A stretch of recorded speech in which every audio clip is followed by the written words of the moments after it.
Hey everyone, thank you for watching this week's Tea and Crumpets with me. I'm Gloria Sims Crump, the Queen of Real Estate with the Coastal Leaders Realty Group, and I'm here with my good friend Tracy Rice, who is a closing agent with Fairhope Title Services here in Gulf Shores, Alabama. And I've been selling real estate for 19 years, and Tracy was closing my deals 19 years ago. So how long have you been in it? Right at 26. So she is very qualified and experienced closing agent. So we felt she would be a great speaker today to discuss what the Alabama withholding tax is. So what is that?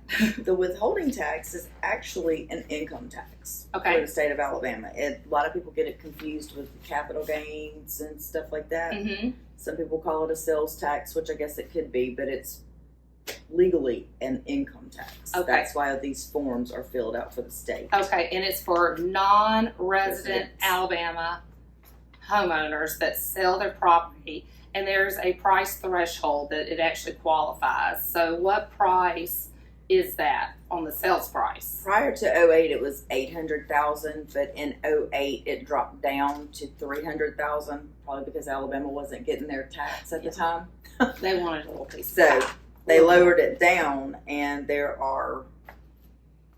put some exemptions in there and some pros and cons. So there's all kinds of stuff we can get into on it. I mean, it's just endless. But for the most part, if you are an Alabama resident, you are not subject to it. If it's under $300,000, you're not. If you are non-resident, you are subject to it. But then again, there are some exceptions, such as a 1031. Yes. A corporation is not subject to it. Foreclosures are not subject to Okay. it. And I have this little code section here that if anybody ever needs it, they can email us Okay. and we'll be happy to send it out. But it tells all of the rules and regulations for it. Which is great. So what we'll do, we're going to have Tracy's contact information on at the end of the video. So for those forms, you're more than welcome to reach out to her, or if you want to reach out to us, we can get you in touch and get those forms to you.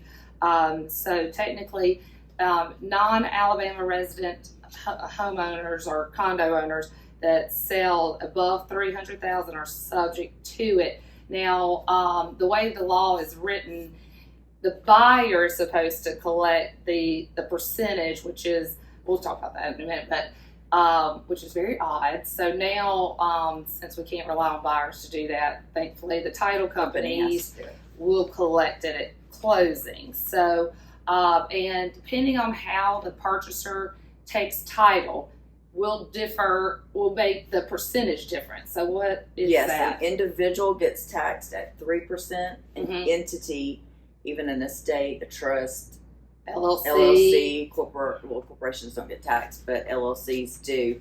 They get 4%, and it's off of what the buyer is and not what the seller is. People get that confused. And as you said, if it gets left unpaid, it becomes a lien on the buyer and not the seller. I gotcha. So that's interesting. So and you almost kind of wonder why they don't change how it's paid, or who pays it. But thankfully, at closing, you don't necessarily have to worry about it because the title companies are now doing that.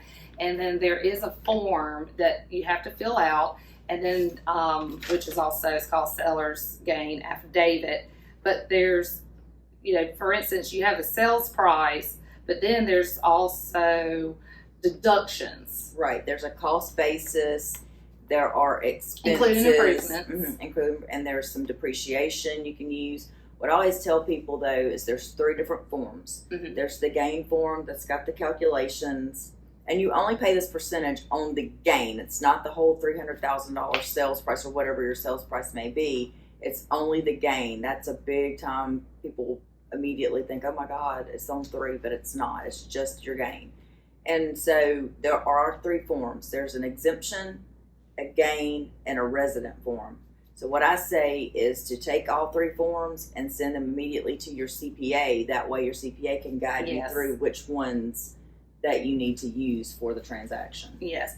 And then 2, you can deduct the selling expenses as well. So it's technically your net after the sales. So the $300,000 sales price is just pretty much kind of like a trigger. Like, okay, I'm going to be subject to this potentially. I need to get with my CPA.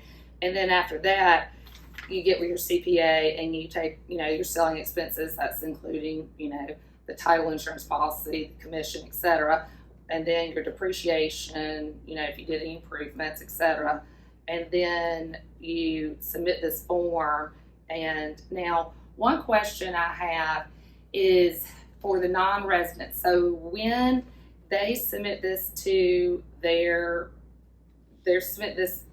submit it direct to the Alabama Department of Revenue After closing. Yes. So when they go to file their taxes in their state, is that something that could be a deduction? That is what I'm understanding. Most people have said that they get that back when they file in their state. Okay, so that's something that obviously you need to discuss with your CPA. Mm-hmm.